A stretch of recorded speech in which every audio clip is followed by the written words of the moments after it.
تفسیر قرآن پر مبنی پروگرام قول اللہ میر عدیل عارف کی جانب سے۔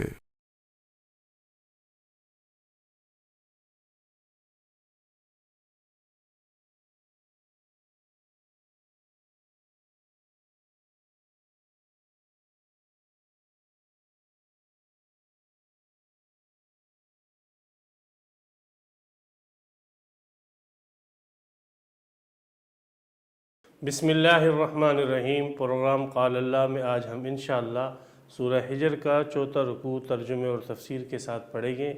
علی حسب ترتیب سب سے پہلے چوتھے رکوع کا لفظی ترجمہ ہوگا اور اس کے بعد اس کی مختصر جیسی تشریح اور تفسیر ہوگی۔ اعوذ باللہ من الشیطان الرجیم، بسم اللہ الرحمن الرحیم۔ ان المتقین فی جنات وعیون، بے شک پرہیزگار لوگ جنتوں میں اور چشموں میں ہوگے۔ ادخلوہا، داخل ہو جاؤ جنتوں میں، بسلام، سلامتی کے ساتھ، آمینین، امن کے ساتھ۔ ونزعنا ما فی صدورہم، اور ہم نکال دیں گے ان بیماریوں کو، فی صدورہم جو ان کے سینوں میں ہوگی، من غل، کینہ، حسد، اخوانا، یہ بھائی بن کر بیٹھیں گے، علی سرر، تخت کے اوپر، متقابلین، آمنے سامنے۔ لا یمسہم فیہا نصب، نہ چھوئے گی ان کو کسی بھی قسم کی کوئی تھکان، وما ہم منہا بمخرجین، اور نہ یہ ان جنتوں سے نکالے جائیں گے۔ نبی عبادی، میرے بندوں کو بتلا دو، انی انا الغفور الرحیم، بے شک میں بخشنے والا رحم کرنے والا ہوں، وَأَنَّ عذابی، اور یہ بھی بتلا دو کہ بے شک میرا عذاب، هو العذاب العلیم، وہ دردناک عذاب ہے۔ وَنَبِّئْهُمْ عَنْ ضَيْفِ ابراہیم، اور میرے بندوں کو بتلا دو ابراہیم کے مہمانوں کا واقعہ۔ اذ دخلوا علیہ، جب یہ مہمان ابراہیم پر داخل ہوئے، فقالوا سلاما، پس انہوں نے کہا السلام علیکم۔ قال، ابراہیم نے کہا انا منکم وجلون، بے شک ہمیں تم سے ڈر لگ رہا ہے۔ قالوا لا توجل، ان فرشتوں نے کہا آپ مت ڈریں، انا نبشرک، بے شک ہم خوشخبری دیتے ہیں آپ کو، بغلام، ایک ایسے لڑکے کی، علیم، جو ذی علم ہے۔ قال، ابراہیم نے کہا ابشرتمونی، کیا تم مجھے خوشخبری دے رہے ہو، الا ام مسنی الکبر، باوجود اس کے کہ مجھے بڑھاپا پہنچ چکا ہے، فبم تبشرون، پس تم کیسی خوشخبری مجھے دے رہے ہو۔ قالوا، فرشتوں نے عرض کیا بشرناک بالحق، ہم آپ کو خوشخبری دے رہے ہیں سچی حق کے ساتھ، فلا تکن من القانتین، پس آپ مت ہو جائیں مایوس لوگوں میں سے۔ قال، ابراہیم نے کہا ومن یقنط من رحمت ربہ، اپنی رب کی رحمت سے مایوس نہیں ہوتا، الا الضالون، مگر وہ لوگ جو گمراہ ہیں۔ قال، ابراہیم نے کہا فما خطبکم ایھا المرسلون، اے بھیجے ہوئے فرشتوں تمہارا کیا معاملہ ہے۔ قالوا، انہوں نے کہا انا ارسلنا، بے شک ہمیں بھیجا گیا ہے، الی قوم مجرمین، ایک مجرم قوم کی طرف، الا آل لوط، سوائے لوط علیہ السلام کے گھرانے کے، انا لمنجوہم اجمعین، بے شک ہم لوط کے پورے گھرانے کو نجات دیں گے،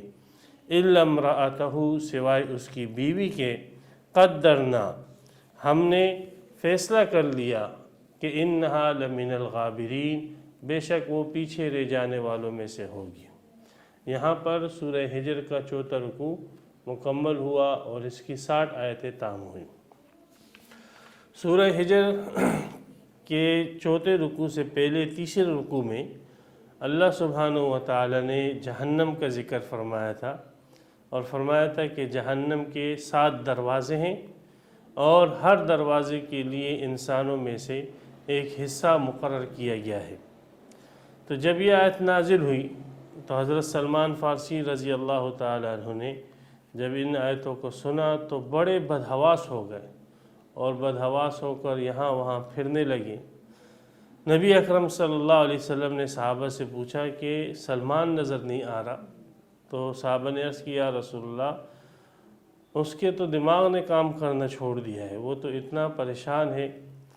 اور کبھی ایک جگہ جاتا ہے کبھی دوسری جگہ جاتا ہے۔ تو آپ علیہ السلام نے صحابہ سے فرمایا کہ اس کو پکڑ کے لے کر آؤ۔ سلمان فارسی کو جب پکڑ کے لایا گیا تو آپ علیہ السلام نے پوچھا کہ سلمان آپ کی حالت کیوں ہے؟ تو اس نے عرض کیا یا رسول اللہ، اللہ نے کہا کہ جہنم کے 7 طبقات ہیں، 7 دروازے ہیں، اور ہر دروازے کے لیے انسانوں میں ایک حصہ مقرر شدہ ہے، تو مجھے یہ ڈر ہے کہ ان حصوں میں شامل نہ ہوں۔ تو اس موقع پر یہ آیت نازل ہوئی کہ ان جہنم کے دروازوں میں اور جہنم کے درجات میں متقین کا کوئی حصہ نہیں ہوگا، بلکہ متقین جنتوں میں ہوگے، متقین اللہ کی رضا کی جگہ پہ ہوگے، متقین سہولت اور آسانی اور آسائشات کے اندر ہوگے۔ چنانچہ فرمایا ان المتقین فی جنات، بے شک پرہیزگار لوگ، وہ لوگ جو کہ کفر سے اور شرک سے اجتناب کرتے ہیں، وہ لوگ جو کہ اللہ کی نافرمانی سے اجتناب کرتے ہیں، فی جنات، وہ باغات میں ہوگے۔ جنات جنت کی جمع ہے، اور جنت باغ کو بھی کہا جاتا ہے، اور قیامت کے بعد جو مسلمانوں کا اہل ایمان کا ٹھکانہ ہے اس کا نام، اس کا معہود اور مشہور نام بھی جنت ہے۔ تو بے شک پرہیزگار لوگ باغات میں ہوگے یا جنتوں میں ہوگے، وہ عیون اور چشموں میں ہوگے۔ باغات ہیں اور اس کے ساتھ چشمے ہیں۔ سورہ محمد کے اندر اللہ تعالیٰ نے بتلا دیا کہ وہ 4 قسم کے چشمے ہیں، جیسے سورہ محمد کی آیت ہے مثل الجنت التی وعدہ متفیہا انہار، کہ جنت کی مثال اور جنت کی صفت جس کا متقین کے ساتھ وعدہ کیا گیا ہے، فیہا انہار من ماء غیر آسن، اس کے اندر نہریں ہیں، پانی کی نہریں، اس میں دودھ کی نہریں، اور اس میں شراب کی نہر ہے، اور اس میں شہد کی نہریں ہیں۔ یہ 4 نہروں کا ذکر اور چشموں کا ذکر سورہ محمد کے اندر اللہ نے فرمایا مثل الجنت التی وعد المتقون فیہا انہار من ماء غیر آسن، اس آیت میں۔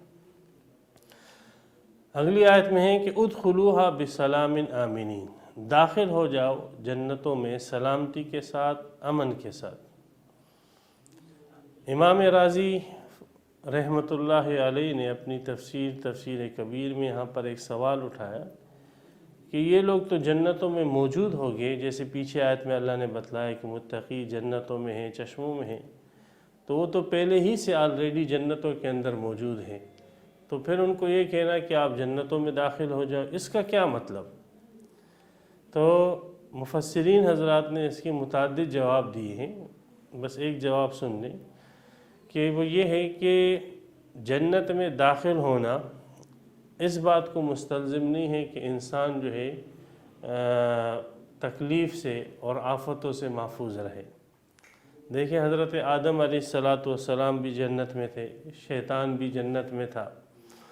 لیکن شیطان بھی جو ہے جنت سے نکال دیے گئے، اور حضرت آدم علیہ السلام بھی بطور آزمائش جنت سے نکال دیے گئے۔ شیطان بھی تکلیف اور مصیبت میں مبتلا ہوئے، آدم علیہ السلام بھی تکلیف اور مصیبت میں مبتلا ہوئے۔ تو جنت میں دخول اس بات کو مستلزم نہیں ہے کہ جو شخص جنت میں چلا جائے وہ وہاں پر ہر قسم کی آفات سے محفوظ رہے، اور جو جنت میں چلا جائے وہ وہاں پر ہمیشہ کے لیے آباد رہے۔ ہر وقت یہ خدشہ رہتا ہے کہ کہیں جنت سے نکال نہ دیا جائے۔ تو اس لیے جنت میں داخل ہونے کے بعد اللہ تبارک و تعالی اس جنت میں عافیت کی زندگی اور ہمیشگیری کی زندگی کا اعلان فرماتے ہوئے فرمائیں گے کہ ادخلوہا، کہ اس جنت کے اندر آپ رہیں، اور یہ رہنا آپ کا بسلام، سلامتی کے ساتھ ہوگا، یعنی ہر قسم کی آفتیں، ہر قسم کی آزمائشیں، ان سے آپ سلامتی میں ہو جاؤ گے۔ آمینین، اور اب نکلنے سے آپ کو امن ہے، اب شیطان سے آپ کو امن ہے، اور اب جو ہے کوئی آپ کو اس جنت سے نکال نہیں سکتا، آپ کو اپنے اس گھر سے کوئی بے گھر نہیں کر سکتا۔ اور حدیث میں آتا ہے کہ یہ نعمت جو ہے جو جنتیوں کو دی جائے گی، یہ کافی عرصے کے بعد اللہ تبارک و تعالی جنتیوں کو مخاطب کر کے فرمائے گی کہ اے اہل جنت کیا تم راضی ہو؟ تو اہل جنت عرض کرے گی یا اللہ ہم راضی کیوں نہ ہو،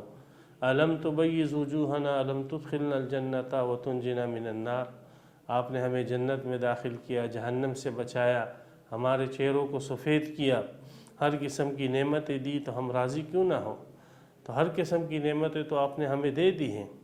تو اللہ تعالیٰ فرمائے گی کہ ایک نعمت ایسی ہے جو ابھی تک میں نے آپ کو نہیں دی ہے، اور فرمائے گی کہ وہ نعمت یہ ہے کہ احل علیکم رضوانی فلا اسخط علیکم بعد ابدا،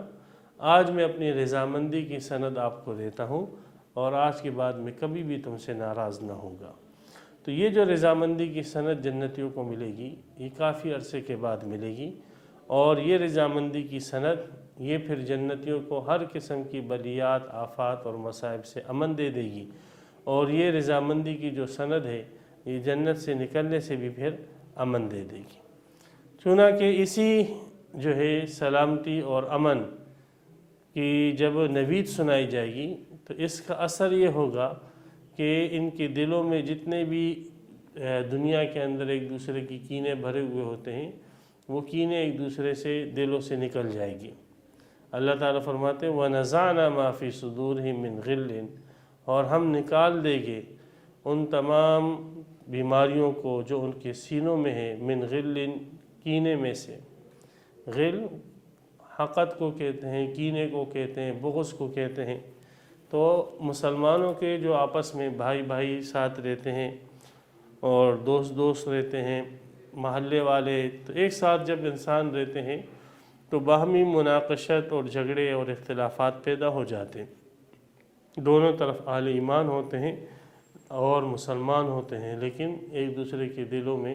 ایک دوسرے کے متعلق کینہ اور بغض آ ہی جاتا ہے۔ وہ اگرچہ اس کے مقتضا پر عمل نہیں کرتا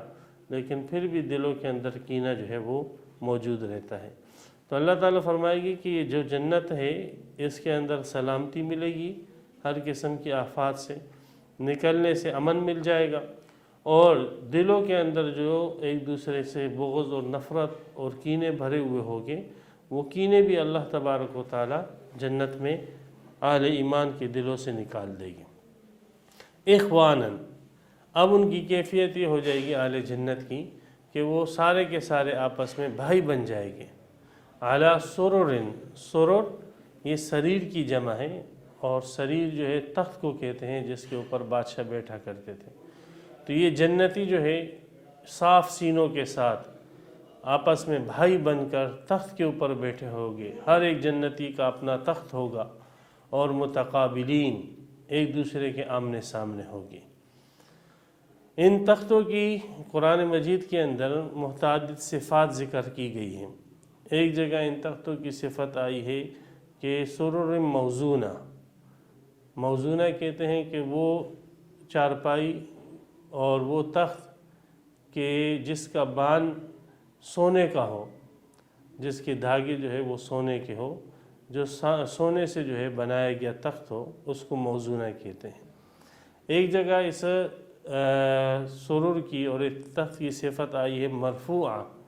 یہ تخت جو ہے اونچے اونچے اور بلند ہوگی، اور ایک جگہ اس تخت کی صفت آئی مصفوفہ، کہ یہ تخت ایسے ہوگی کہ صف کے ساتھ اچھے انداز سے صفوں کی صورت میں جو ہے آمنے سامنے بچھے ہوئے ہوگے۔ تو اہل جنت ان تختوں کے اوپر بیٹھے ہوئے ہوگے اور بھائی بن کر ایک دوسرے سے گفتگو کر رہے ہوگے، اور دلوں میں جو کینہ اور بغض ہوگا وہ نکال دیا جا چکا ہوگا۔ حضرت عبداللہ ابن عباس رضی اللہ تعالی عنہ کی ایک روایت ہے کہ جنت میں ایک نہر ہوگی جہاں پر ان جنتیوں کو غسل کرنے کا حکم دیا جائے گا۔ تو اس نہر کا اثر یہ ہوگا کہ جب یہ اس نہر میں غسل کرے گی تو جتنا دلوں کے اندر کینہ اور بغض ہوگا وہ سارا کا سارا ختم ہو جائے گا۔ حضرت ابو سعید خدری رضی اللہ تعالی عنہ کی روایت ہے بخاری شریف کے اندر کہ نبی اکرم صلی اللہ علیہ وسلم نے فرمایا کہ جنتی جب پل صراط کو پار کر لے گی تو اللہ تبارک و تعالی جنتیوں کو کہے گی کہ اپنا معاملہ جنت میں داخل ہونے سے پہلے ایک دوسرے سے صاف کر لو۔ تو وہ جنت میں داخل ہونے سے پہلے ایک دوسرے کو معافی تلافی کر لے گی اور ایک دوسرے سے دل کو صاف کرنے کی کوشش کرے گی، پھر بھی اس کے کچھ اثرات رہ جائیں گے تو وہ اثرات جو ہے وہ جنت کی اس نہر میں ان کو غسل دے کر اس کو ختم کر دیا جائے گا۔ تو بہرحال جنت کے اندر اللہ تبارک و تعالیٰ ان کو سلامتی کے ساتھ رکھیں گے، امن کے ساتھ رکھیں گے، اور اس حال میں رکھیں گے کہ ان کے دلوں میں ایک دوسرے کے لیے محبت اور مودت ہوگی، پیار ہوگا، شفقت ہوگی، نہ یہ کہ نفرتیں ہوگی جیسے دنیا میں ہوتی ہے۔ پھر مزید ان جنتیوں کی صفات یہ بتلائی، لا یمسہم فیہا نصب، کہ ان جنتیوں کو جنت میں کسی بھی قسم کی تھکان نہیں ہوگی۔ دنیا میں آدمی کوئی بھی کام کرتا ہے تو تھک جاتا ہے اور اس کے حواس جو ہے وہ معطل ہو جاتے ہیں، کام کرنا چھوڑ دیتے ہیں، حتیٰ کہ وہ آرام کرتا ہے تو آرام کرنے سے بھی تھک جاتا ہے۔ انسان کو اللہ نے ایسے وہ کیا کہ زیادہ سوئے تو سونے سے بھی انسان تھک جاتا ہے، زیادہ آرام سے بھی تھک جاتا ہے۔ تو جنتی کو اللہ تعالیٰ نے تمام مشقتوں کی نفی کر دی، فرمایا کسی بھی قسم کی اس کو تکلیف نہیں ہوگی، حتیٰ کہ تھکان جو ہوتی ہے وہ تھکان بھی جنتیوں کو جنت میں نہیں ہوگی۔ وما ہم منہا بمخرجین، اور یہ جنتی جنت سے کبھی بھی نہیں نکالے جائیں گے، ابد الآباد، ہمیشہ ہمیشہ کے لیے اپنے اس گھروں کے اندر یہ رہے گے، اور نہ ان کے اوپر کوئی موت آئے گی، نہ کوئی ہم آئے گا، نہ کوئی غم آئے گا، نہ کوئی پریشانی ہوگی۔ تو یہ اہل جنت اور ان کی صفات کو بیان کیا۔ تو پہلی جو آیت ہے ان المتقین فی جنات و عیون، اس آیت کے اندر اللہ تعالیٰ نے جنت کی نعمت کا عطا کرنا بتلا دیا کہ یہ جنت کی نعمت ہم متقین کو دیں گے۔ دوسری جو آیت ہے ادخلوها بسلام آمنین، اس میں یہ بتلا دیا کہ یہ نعمت ایسی ہوگی کہ یہ خالص ہوگی اور تکلیف اور پریشانی کے ساتھ نہیں ہوگی۔ دنیا میں تو بعض مرتبہ نعمت حاصل ہو جاتی ہے لیکن ان نعمتوں کے ساتھ تکلیفیں ہوتی ہیں، جیسے اولاد حاصل ہو گئی، اب اولاد کے ساتھ 10 تکالیف بھی ساتھ میں ہوتی ہے۔ مال آ جاتا ہے لیکن مال کے ساتھ 10 قسم کے مسائل بھی ساتھ میں آ جاتے ہیں، لیکن اللہ تعالیٰ جو ہے جنت میں جنت کی نعمتیں عطا فرمائے گے اور ہر قسم کی تکلیف سے فرمائے کہ وہ خالی ہوگی۔ اور پھر یہ تکلیف جو ہے بعض مرتبہ روحانی ہوتی ہے، قلبی ہوتی ہے، اور بعض مرتبہ جسمانی ہوتی ہے۔ تو قلبی تکلیف کی نفی فرمائی لا یمسہم ونزعنا ما فی صدور من غل سے، کہ دلوں کے اندر جتنا کینہ بغض ہوگا، جتنی قلبی بیماریاں ہوگی وہ ساری کی ساری ہم نکال دیں گے اور دل ان کے صاف شفاف ہو جائے گی، قلبی بیماریاں بھی، تکلیفیں بھی ختم ہو جائیں گی۔ اور لا یمسہم فیہا نصب، اس کے اندر یہ بتلا دیا کہ جو جسمانی تکلیف ہے اس سے بھی ان لوگوں کو پاک رکھا جائے گا۔ تو نعمت بھی مل گئی، اور وہ نعمت جو ہے وہ تکلیف کی آمیزش سے بھی پاک ہے، خواہ وہ تکلیف روحانی ہو، خواہ وہ تکلیف جسمانی ہو۔ اور پھر یہ ہے کہ ایک آدمی کو ایک نعمت مل جاتی ہے لیکن یہ ہے کہ وہ ہمیشہ اس نعمت کے ساتھ نہیں رہتا، یا تو وہ نعمت اس سے ختم ہو جاتی ہے یا وہ خود ہی مر جاتا ہے اور نعمت سے جدا ہو جاتا ہے۔ تو اللہ تعالیٰ نے فرمایا کہ جنتیوں کے اندر یہ نہیں ہوگا کہ جنتیوں کو وہ نعمت ملے گی بھی اور وہ جنتی جو ہے ان نعمتوں کے اندر ہمیشہ رہے گے، نہ نعمتیں ان سے ختم ہوگی اور نہ یہ نعمتوں سے جو ہے جدا ہوگے۔ وما ہم منہا بمخرجین کے اندر ابقاء نعمت ہے کہ نعمت ان کے ساتھ ہمیشہ باقی رہے گی۔ تو جنتیوں کا بھی ذکر آ گیا اور اوپر جہنم کا بھی ذکر آ گیا، اور یہ جنت اللہ تبارک و تعالیٰ کی صفت رحمت کا مظہر ہے اور جہنم اللہ تبارک و تعالیٰ کی صفت غضب کا مظہر ہے۔ تو اللہ تعالیٰ کی دو صفت ہیں، صفت غضب ہے، صفت رحمت ہے۔ تو اب اللہ تبارک و تعالیٰ نے دنیا میں افعال اور اعمال اور عقائد بتلا دی کہ اگر آپ یہ اعمال اور افعال اختیار کرو گے تو میری غضب والی صفت تمہاری طرف متوجہ ہو جائے گی، اور اگر آپ یہ اعمال اور افعال اختیار کرو گے تو میری رحمت والی صفت آپ کی طرف متوجہ ہوگی، آپ میری رحمت کے حقدار بنو گے۔ ایسا نہیں ہے کہ آپ افعال اور اعمال تو میرے غضب کے کرو اور امید یہ رکھو کہ اللہ تعالیٰ جو ہے وہ تو غفور رحیم ہے اور اللہ تعالیٰ جو ہے وہ مجھے بخش دے گا۔ جی ہاں، اللہ تعالیٰ کو قدرت ہے کہ اللہ گناہگار سے گناہگار آدمی کو بخش دے، لیکن اللہ تبارک و تعالیٰ کا دستور و سنت یہ ہے کہ اگر ایک آدمی گندم کا بیج لگاتا ہے تو اللہ تعالیٰ گندم کا پودا اگاتا ہے، اگرچہ اللہ کو اس بات پر قدرت ہے کہ اللہ تعالیٰ وہاں پہ کھجور کا پودا اگا دے، لیکن اللہ کی سنت ہے۔ ایک آدمی جو ہے وہ کیکر کا بیج بوتا ہے تو اللہ تعالیٰ کیکر کا درخت اگاتا ہے۔ قدرت تو اس بات پر بھی ہے کہ وہ کیکر کا بیج اس نے بویا تو اللہ تعالیٰ جو ہے وہ آم کا درخت وہاں پر اگا دے۔ تو ایک اللہ تعالیٰ کی سنت ہے۔ تو اگر اللہ کی رحمت کے اسباب اور اللہ کی رحمت والے اعمال اور نظریات ایک انسان اختیار کرتا ہے تو اس کے نتیجے میں اللہ تعالیٰ کی رحمت ہے جو جنت کی شکل میں ہے وہ اس کو ملے گی۔ اور اگر ایک شخص اللہ کے غضب اور ناراضگی والے عقائد اور اعمال اختیار کرتا ہے تو اللہ کے غضب کی شکل جو جہنم ہے وہ اس کو ملے گی۔ اب وہ اعمال کرے، عقیدہ غلط رکھے، کفریہ رکھے، شرکیہ رکھے، بدعملیاں کرے، زنا کرے، چوری کرے، نماز نہ پڑھے، روزے نہ رکھے اور صرف اس گمان پہ بیٹھا رہے کہ اللہ غفور رحیم ہے، تو اس کی مثال اس بیوقوف شخص کی طرح ہے کہ جو بیج بو دیتا ہے کیکر کا اور پھر اس امید پہ بیٹھ جاتا ہے کہ اس سے آم اگے گی۔ چونکہ اللہ تعالیٰ غفور رحیم ہے لہذا اللہ تعالیٰ جو ہے قادر بھی ہے تو اس بیج سے جو ہے اللہ تعالیٰ آم اگائے گے۔ تو جیسے یہ شخص بے وقوف ہے ایسے وہ شخص بھی احمق اور بیوقوف ہے جو اپنے گناہ اور اپنے برے عقیدے پر اللہ تبارک و تعالیٰ سے رحمت کی امیدیں لگائے بیٹھا ہے۔ اس لیے نبی اکرم صلی اللہ علیہ وسلم سے اعلان کرایا جا رہا ہے کہ نبئ عبادی، آپ میرے بندوں کو باخبر کر دیں اور ان کے سامنے بالکل کلیئر یہ بات ان کو بتلا دیں کہ انی انا الغفور الرحیم، بے شک میری ایک صفت یہ ہے کہ میں بخشنے والا رحم کرنے والا ہوں، جو بخشش مانگے گا میں اس کو بخش دوں گا، معاف کر دوں گا، 100 سال کا بوڑھا گناہگار کیوں نہ ہو۔ اور جب وہ رحمت کے اسباب اور اعمال اختیار کرے گا تو میں اس کو رحمت دوں گا۔ وَأَنَّ عَذَابِي هُوَ الْعَذَابُ الْأَلِيمُ، اور میرے بندوں کو یہ بھی بتلا دو کہ بے شک جو میرا عذاب ہے وہ بڑا دردناک عذاب ہے۔ اگر اسباب عذاب والے آپ اختیار کرو گے تو پھر میری طرف سے رحمت نہیں بلکہ میری طرف سے عذاب آئے گا۔ اس کے بعد حضرت ابراہیم علیہ السلام کے ایک قصہ ہے جو کہ سورہ ہود میں بھی گزر چکا ہے، سورہ زاریات کے اندر بھی اس کا ذکر ہے۔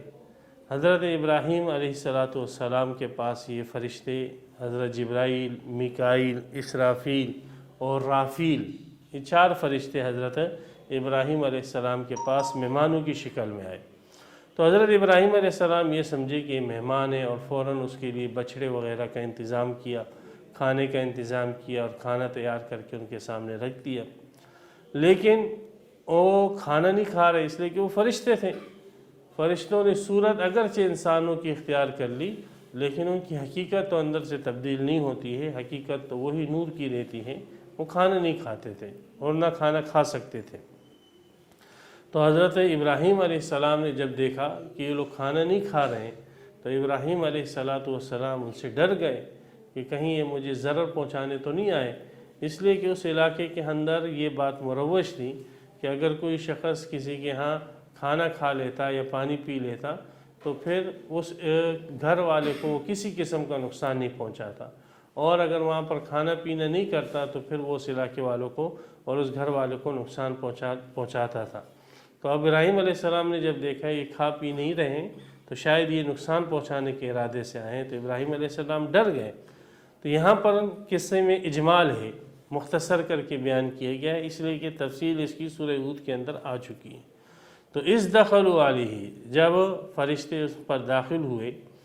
فقالوا سلاما، اور انہوں نے سلام کیا۔ ابراہیم علیہ السلام کا جواب بھی وہاں پر مذکور ہے، انہوں نے جواب میں سلام کا۔ سلام میں السلام علیکم جو ہے کہنا یہ سنت ہے، اور اگر صرف سلام کہتا ہے تو یہ بھی قرآن سے ثابت ہے، لیکن شیخ عبد القادر جیلانی رحمۃ اللہ علیہ نے غنیۃ الطالبین میں لکھا ہے کہ یہ مکروہ ہے۔ ہمارے نبی اکرم صلی اللہ علیہ وسلم کی جو سنت ہے اور آپ علیہ السلام نے جو طریقہ حدیث میں بتلایا ہے وہ السلام علیکم بتلایا ہے، لہٰذا صرف سلام کے اوپر اکتفا کرنا شیخ صاحب فرماتے ہیں یہ مکروہ ہے، السلام علیکم کہنا چاہیے جو طریقہ نبی اکرم صلی اللہ علیہ وسلم نے بتلایا۔ تو جب یہاں پر اختصار ہے واقعے کے اندر کہ دیکھیں، جب دیکھا حضرت ابراہیم علیہ السلام نے کہ ان کے ہاتھ کھانے کی طرف نہیں بڑھ رہے ہیں تو ابراہیم علیہ السلام نے صراحتاً ان سے کہہ دیا انا منکم وجلون، بھئی ہمیں آپ سے خوف محسوس ہو رہا ہے، آپ ہمیں نقصان اور ضرر پہنچانے کے لیے تو نہیں آئے ہو۔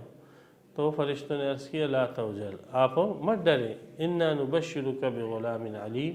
ہم آپ کو ایک صاحب علم بیٹے کی خوشخبری سنانے کے لیے آئے ہیں۔ تو ابراہیم علیہ السلام کی عمر اس وقت تقریباً 100 کے قریب تھی، اور ان کی بیوی حضرت سارہ رضی اللہ تعالی عنہ ان کی عمر 83 سال کے قریب تھی۔ تو یہ دونوں جو ہے عمر کے اس حصے میں تھے کہ جہاں پر اسباب کی دنیا میں اولاد پیدا نہیں ہوتی ہیں۔ تو اللہ تبارک و تعالی نے پیچھے انسان کی تخلیق کا ذکر کیا کہ انسان کو ہم نے مٹی سے پیدا کیا، پھر ان کی نسل کو جو ہے ایک نطفے سے ہم نے چلایا، اور اللہ تعالیٰ یہ اس واقعے کے اندر یہ بھی بتلا رہے ہیں کہ بعض مرتبہ ظاہری اسباب نہیں ہوتے ہیں، لیکن اللہ تبارک و تعالیٰ بغیر ظاہری اسباب کے انسان کو پیدا فرما دیتے ہیں۔ تو ابراہیم علیہ السلام کی اس عمر کے اندر اللہ تعالیٰ نے ان کو بیٹے دیا، بیٹے کی خوشخبری دی، غلام علیم، بیٹے سے مراد یہاں پر حضرت اسحاق علیہ السلام ہیں۔ ابراہیم علیہ السلام کے 3 بیٹے تھے، ایک کا نام اسحاق تھا، ایک کا نام جو ہے اسماعیل تھا، اور ایک کا نام جو ہے مدیان تھا۔ یہ 3 بیٹے تھے، اور ان 3 بیٹوں سے حضرت ابراہیم علیہ السلام کا سلسلہ چلا۔ تو یہاں پر جس بیٹے کی خوشخبری دی جا رہی ہے وہ حضرت اسحاق علیہ السلام ہے۔ یہاں پر بھی اجمال ہے، یہ خوشخبری جو ہے وہ در حقیقت 4 خوشخبریوں پر مشتمل ہے۔ پہلی خوشخبری تو یہ ہے کہ بیٹے کی خوشخبری دی ہے کہ بیٹا ہوگا، بیٹی نہیں ہوگی، اس لیے کہ لوگ بیٹے کو ترجیح دیتے ہیں بنسبت بیٹی کے۔ دوسری خوشخبری اس خوشخبری کے اندر یہ ہے کہ یہ بیٹا آپ کا زندہ رہے گا اور صاحب علم بنے گا، تو نعمت بیٹی کی دی اور اس کی بقا کی خوشخبری بھی ساتھ ساتھ آگے۔ تیسرا یہ ہے کہ اس بیٹے کی نسل بھی آگے چلے گی، جیسے سورہ صافات کے اندر ہے کہ ابراہیم علیہ السلام کو خوشخبری جو ہے اسحاق علیہ السلام کی بھی دی، اور سورہ ہود کے اندر بھی اسحاق علیہ السلام کے ساتھ اس کے بیٹے یعقوب کی خوشخبری بھی دی۔ سورہ ہود کے اندر ہے کہ یعقوب علیہ السلام کی خوشخبری بھی دی، تو اس میں یہ بھی بتلا دیا ہے کہ اس کی نسل بھی آگے چلے گی، یعنی بیٹے کے ساتھ پوتے کی بھی خوشخبری دے دی۔ تو ایک تو اس میں بیٹے کی خوشخبری ہو گئی، دوسرا یہ خوشخبری کہ یہ بیٹا آپ کا ذی علم ہوگا، تیسرا یہ ہے کہ یہ نعمت آپ کے پاس باقی رہے گی، اور چوتھا یہ ہے کہ اس کے ساتھ پوتے کی بھی خوشخبری آ گئی۔ تو یہ ایک خوشخبری 4 خوشخبریوں پر مشتمل۔ حضرت ابراہیم علیہ السلام نے جب یہ خوشخبری سنی تو ابراہیم علیہ السلام نے پوچھا ابشرتمونی علی ام مسنی الکبر، تم یہ مجھے خوشخبری سنا رہے ہو اس حال میں کہ مجھے بڑھاپا پہنچ چکا ہے، 100 سال عمر ہے، فبم تبشرون، یہ خوشخبری آپ کیسے سنا رہے ہو مجھے؟ تو حضرت ابراہیم علیہ السلام نے جو یہ فرمایا کہ آپ یہ خوشخبری مجھے کیسے سنا رہے ہو، اس پہ امام رازی رحمۃ اللہ علیہ نے یہاں پر ایک سوال اٹھایا کہ حضرت ابراہیم علیہ السلام جو یہ فرما رہے ہیں کہ آپ یہ خوشخبری مجھے کیسے سنا رہے ہو، کیا ابراہیم علیہ السلام کو اللہ کی قدرت پر یقین نہیں تھا؟ جو ابراہیم علیہ السلام ان سے کہہ رہے ہیں کہ آپ مجھے اس بات کی خوشخبری کیسے سنا رہے ہو؟ کیا اللہ تعالیٰ جو ہے بڑھاپے میں اولاد دینے پر قادر نہیں ہے؟ اور ابراہیم علیہ السلام کا یہ اعتقاد نہیں تھا، اس لیے کہ اگر کوئی شخص اللہ سبحانہ و تعالیٰ کی قدرت کی نفی کرے اور یہ کہے کہ اللہ تعالیٰ جو ہے فلاں ممکن چیز پر قادر نہیں ہے، تو وہ دائرہ اسلام سے خارج ہو جاتا ہے۔ تو اللہ کے خلیل اور اللہ کے اتنے مقرب رسول وہ یہ کیسے فرما رہے ہیں فَبِمَ تُبَشِّرُونَ، کہ آپ یہ خوشخبری مجھے کیسے دے رہے ہو؟ تو اس کے اندر تو بظاہر اللہ تعالیٰ کی قدرت کو وہ بعید سمجھ رہا ہے کہ یہ کام واقع ہونا جو ہے یہ تو درست نہیں ہے، اور جو ہے عقلاً جو ہے بعید ہے، استبعاد سمجھ رہے ہیں۔ تو اس کے پھر انہوں نے بہت سارے تفسیر کبیر کے اندر یہاں پر جو ہے جوابات دیے ہیں۔ تو ان میں جو ایک جواب میں نقل کر دیتا ہوں یہ ہے کہ حضرت ابراہیم علیہ السلام نے جو ان سے یہ کہا فَبِمَ تُبَشِّرُونَ، کہ آپ یہ مجھے خوشخبری کیسے دے رہے ہو، تو ابراہیم علیہ السلام کا مقصد یہ پوچھنا تھا کہ کیا اس بڑھاپے کے اندر رہ کر ہی اللہ تعالیٰ مجھے اولاد دیں گے، یا مجھے دوبارہ جو ہے اللہ تعالیٰ مجھے اور میری بیوی کو جوان کریں گے، اور جوان کرنے کے بعد جو ہے اللہ تعالیٰ مجھے اور میری بیوی کو اولاد دے گی، تو اس خوشخبری کی تکمیل کی صورت کیا ہوگی؟ فَبِمَ تُبَشِّرُونَ، یہ تو تم خوشخبری تو مجھے دے رہے ہو اس بڑھاپے کی حالت میں، تو فَبِمَ تُبَشِّرُونَ یہ خوشخبری کی تکمیل کی صورت کیا ہوگی؟ آیا اسی حالت کے اندر ہمیں جو ہے اولاد دی جائے گی، یا اللہ تبارک و تعالی ہمیں جو ہے دوبارہ جوان کرے گی، اور جو دنیا میں اسباب ہوتے ہیں اولاد کے وہ اسباب اللہ تعالی ہمیں فراہم کرے گے، اور اس کے بعد ہم جو ہے اولاد کو پیدا کریں گے۔ تو صورت کے متعلق حضرت ابراہیم علیہ السلام کا استفسار تھا، نہ یہ کہ اس کو اللہ کی قدرت کے پورا ہونے میں کسی قسم کی شک اور شبہ تھی۔ یہی وجہ ہے کہ اگلی آیت کے اندر ابراہیم علیہ السلام نے تصریح کی ہے کہ جو شخص اللہ کی قدرت، اللہ کی رحمت سے مایوس ہوتا ہے وہ تو کافر ہوتا ہے، وہ تو گمراہ ہوتا ہے۔ میں اللہ کی رحمت اور اللہ کی قدرت سے مایوس نہیں ہوں، میں صرف یہ معلوم کرنا چاہتا ہوں کہ اس خوشخبری کی تکمیل کی نوعیت اور صورت کیا ہوگی، کیا ہمیں جوان کیا جائے گا یا اسی حالت کے اندر بڑھاپے کے اندر ہمیں جو ہے اولاد کی نعمت دی جائے گی۔ تو فرشتوں نے عرض کیا کہ آپ کو اللہ تعالیٰ اسی بڑھاپے کی حالت کے اندر اولاد کی نعمت عطا فرمائے گی۔ تو قالوا بشرناک بالحق، فرشتوں نے کہا ہم آپ کو خوشخبری دے رہے ہیں اور یہ خوشخبری بالکل حق اور سچ ہے، فلا تکن من القانتین، آپ مایوسی کی باتیں نہ کریں، مایوس مت ہو۔ ابراہیم علیہ السلام نے